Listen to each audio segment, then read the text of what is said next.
Assalamualaikum warahmatullahi wabarakatuh. Perkenalkan, nama saya Muhammad Al-Rasyid dengan NIM akhir 045. Di sini saya ingin menjelaskan tugas 3 di HCP dan DNS. Di sini sudah ada topologi. Contoh topologinya di sini ada core router di L3 switch. Kemudian ada dua klien dan satu server di masing-masing VLAN 10, 20 dan 30. Jadi di sini terdapat masalahnya, ada VLAN 10 itu tidak mendapatkan IP address. Kemudian VLAN 20 itu tidak mendapatkan IP tapi tidak bisa resolve. Kemudian reverse DNS tidak berfungsi dan lain sebagainya. Ada konflik IP juga di VLAN 20. Ya, jadi di sini di soal DHCP itu ada proses yang namanya DORA di sini. Dan nama kegagalan yang tak dapat terjadi sehingga VLAN 10 tidak mendapatkan IP. Jadi di DORA itu ada 4 proses. Yang pertama itu discover, atau D-nya itu discover. Itu klien itu meminta mencari IP ke server ke sini. Kemudian O-nya DORA O over, yaitu server merespon.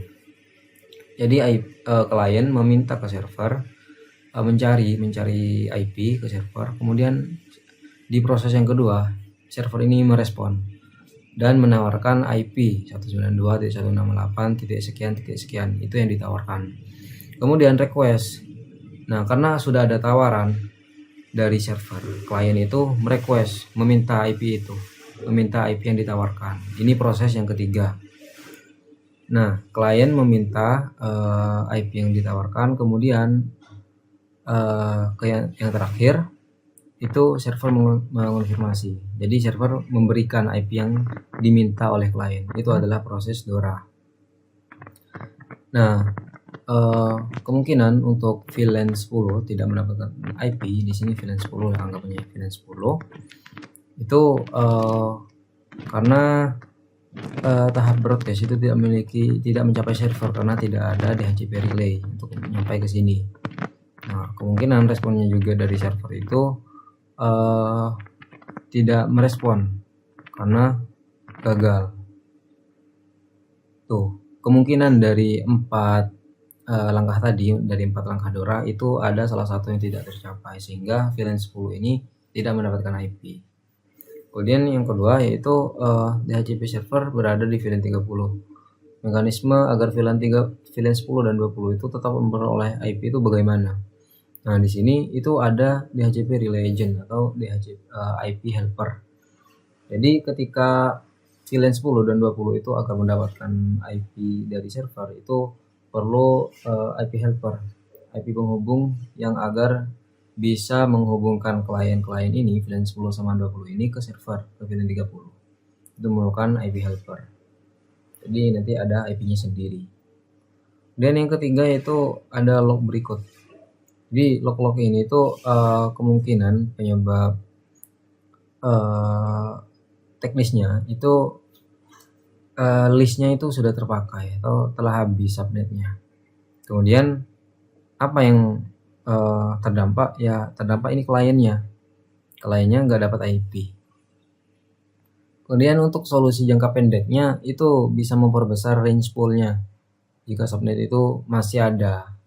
Terus kurangi list time.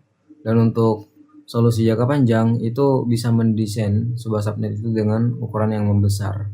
Misal VLAN 10 itu untuk berapa ratus klien. Nah, itu bisa diatur di situ. Itu untuk solusi jangka panjangnya. Kemudian yang lanjutannya di sini ada konflik IP pada VLAN 20 meskipun menggunakan DHCP. Nah, jadi ada konflik itu kemungkinan ini kan sudah menggunakan DHCP di server. Nah, kemungkinan di salah satu klien ini di VLAN 10 atau 20 dia menggunakan IP statis. Jadi karena dari server itu sudah menggunakan DHCP, misal ada IP 192.168.10.10 sudah mendapatkan. Kemudian di klien kedua ini di VLAN 20 itu menggunakan IP statis dengan memasukkan IP 192.168.10.10 juga. Jadi ada tabrakan di situ. Makanya kemungkinan ada klien ini mendapatkan IP itu tidak bisa karena sudah bentrok dengan DHCP sudah diatur, sudah ada pembagiannya, namun dia masih manual di VLAN 20 ini atau klien kedua ini. Kemudian itu ada rongo DHCP server di jaringan. Itu mekanisme jaringannya kemungkinan ada konfigurasi palsu di gateway atau DNS-nya. Itu. Kemudian ada cara pengecekannya itu bisa di software Wireshark.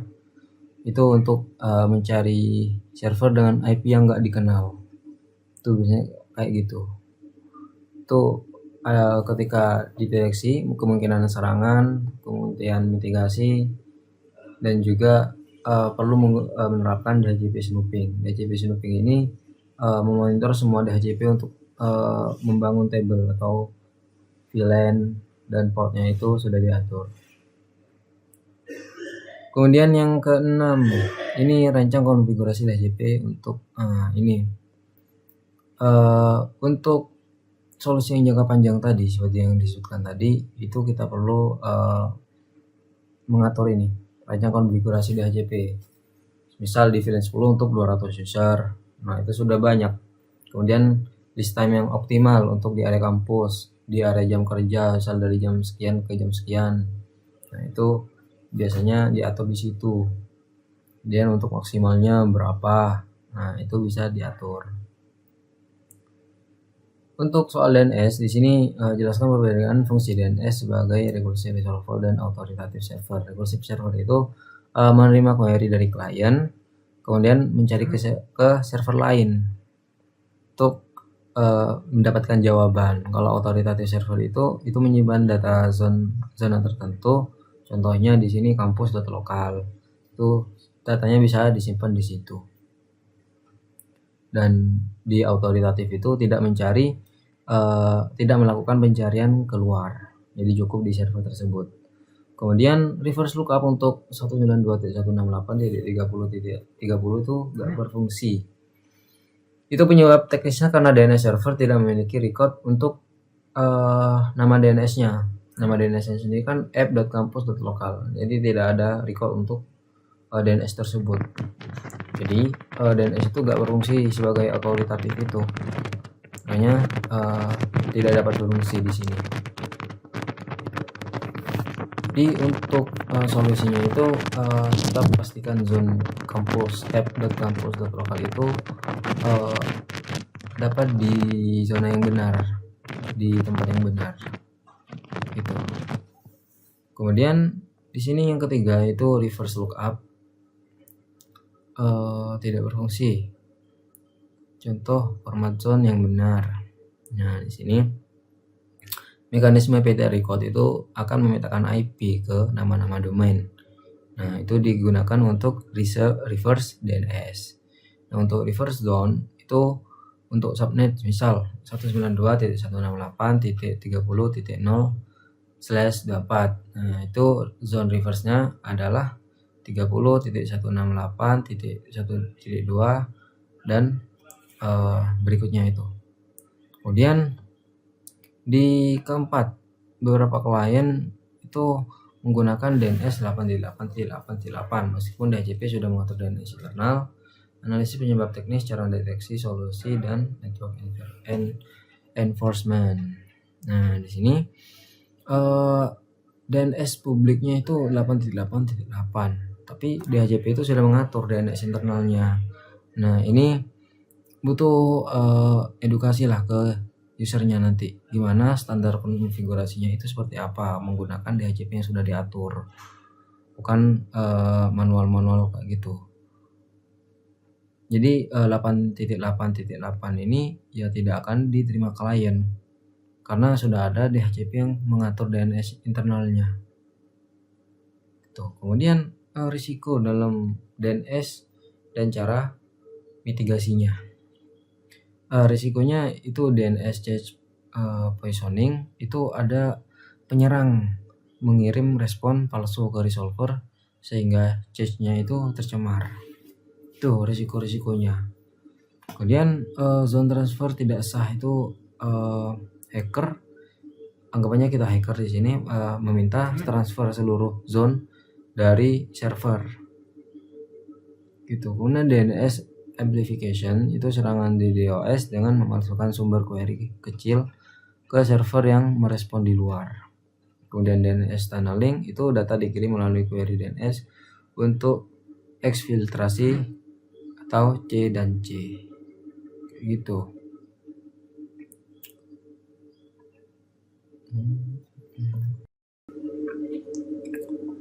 Baik, di sini kita lanjutkan untuk ke konfigurasinya. Di langkah pertama di VLAN multilayer switch di bagian ini kita aktifkan dulu.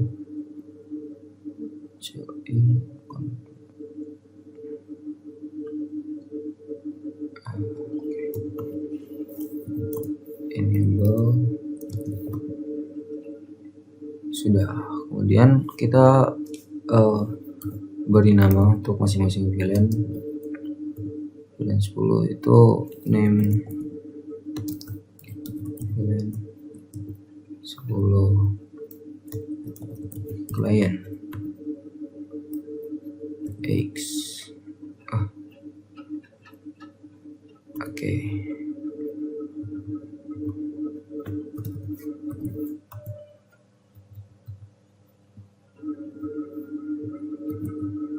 VLAN 20.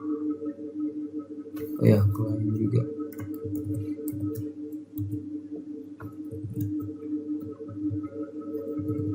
Untuk VLAN 30 itu server.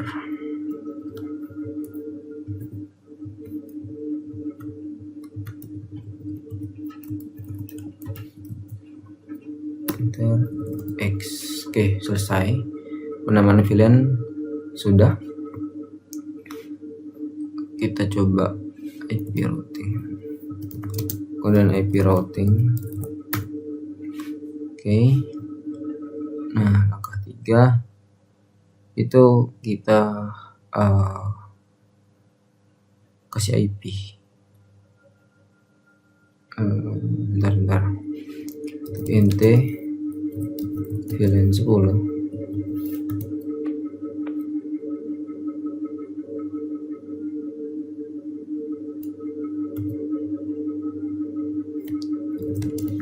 IP address 192.168.10.255.255.0 X untuk VLAN 20. IP address 20.1 ter shutdown ter X 930 IP address 30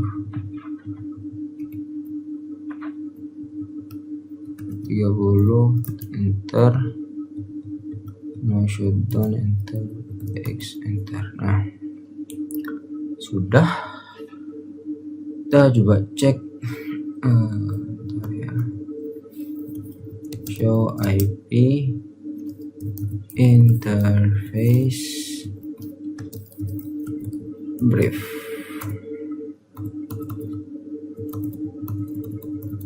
Ya, sudah ada di sini VLAN 10, 20 dan 30 itu sudah ada IP-nya masing-masing. Berarti penamaan IP-nya sudah berhasil.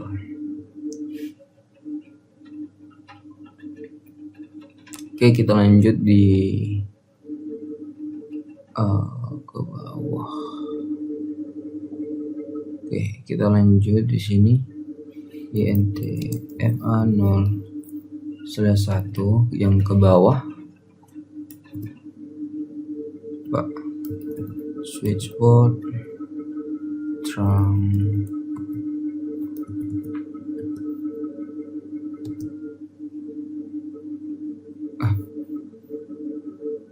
oh ya, bentar salah conf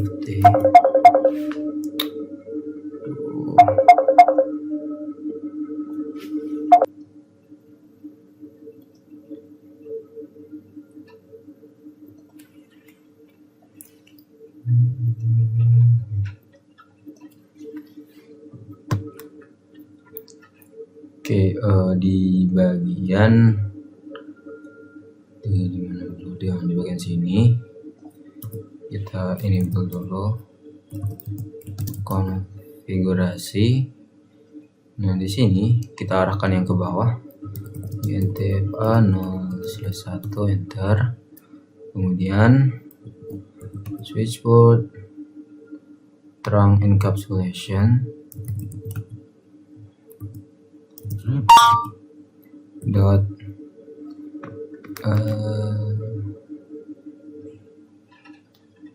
satu key ter switchboard mode trunk ter XSI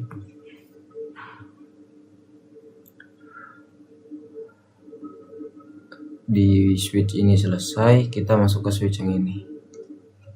Oke. Enable. Nah, di sini buat VLAN yang sama, VLAN 10 name.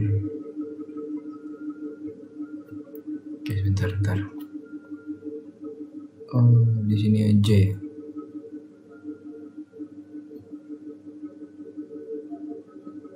VLAN nih VLAN 10 klien, kemudian VLAN 20 add, kemudian VLAN 30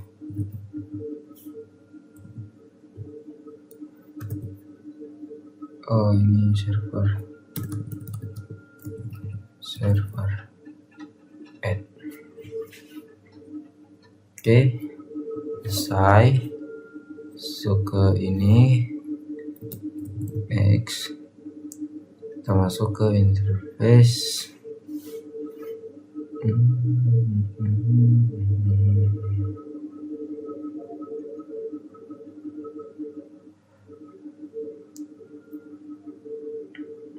Kita atur mode terang yang ke atas sekarang di INTFA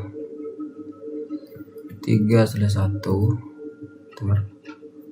ini switchboard mode terang ter X untuk yang ke atas. Kemudian kita set port ke PC dan server. Sini INTFA 0/1 switchboard mode akses, enter, switchboard akses VLAN 10 enter X. Oke, lanjut ke FA 1/1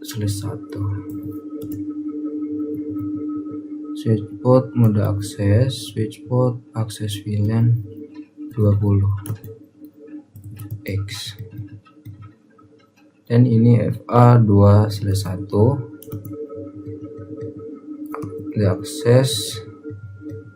akses VLAN 30 enter X. Nah, sudah. Kemudian DHCP relay di 3560 berarti di sini. Kenapa ini? JNT VLAN 10 antar IP helper address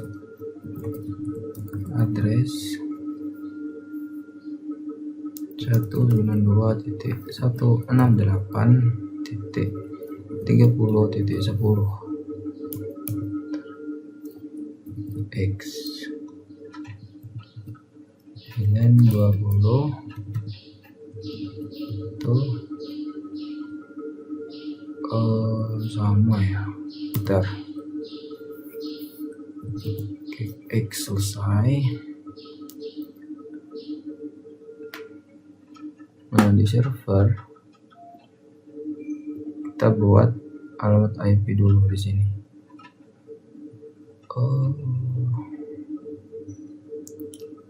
192.168.30.10 tab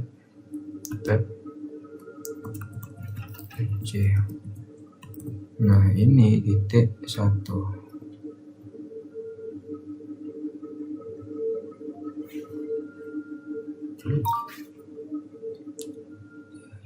Dan DNS seperti sebelumnya.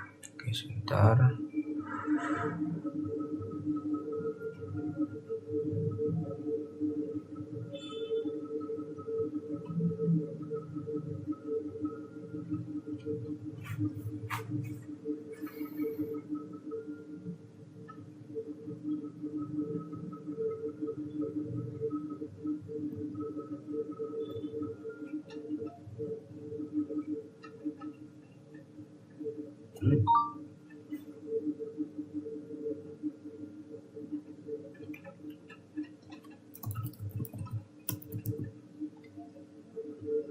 Default gateway.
Oke, sudah dapat IP.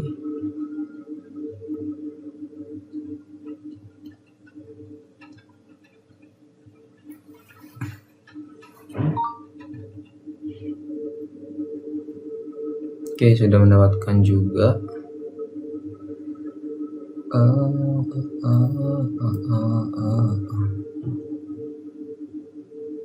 Sukses.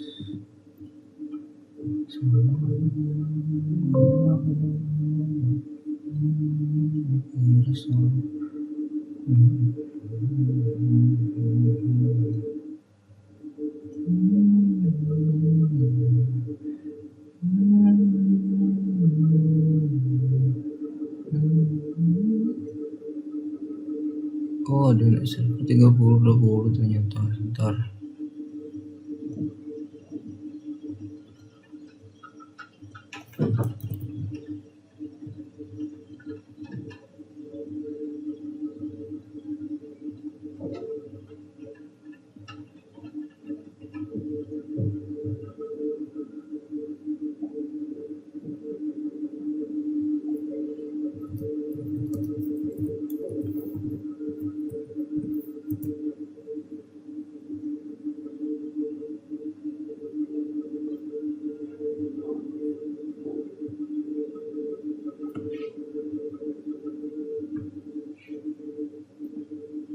Kenapa ya? Sebentar.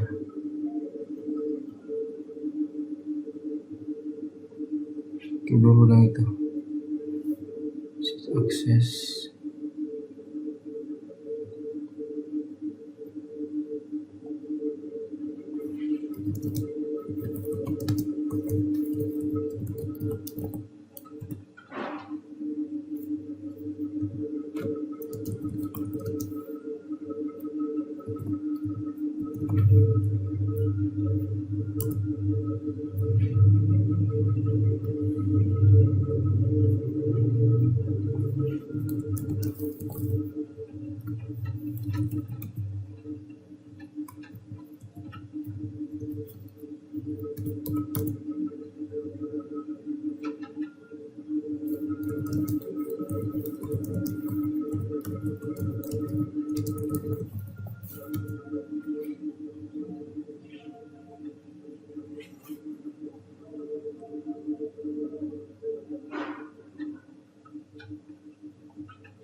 Oke, di sini kita coba tes. Di sini sudah terhubung.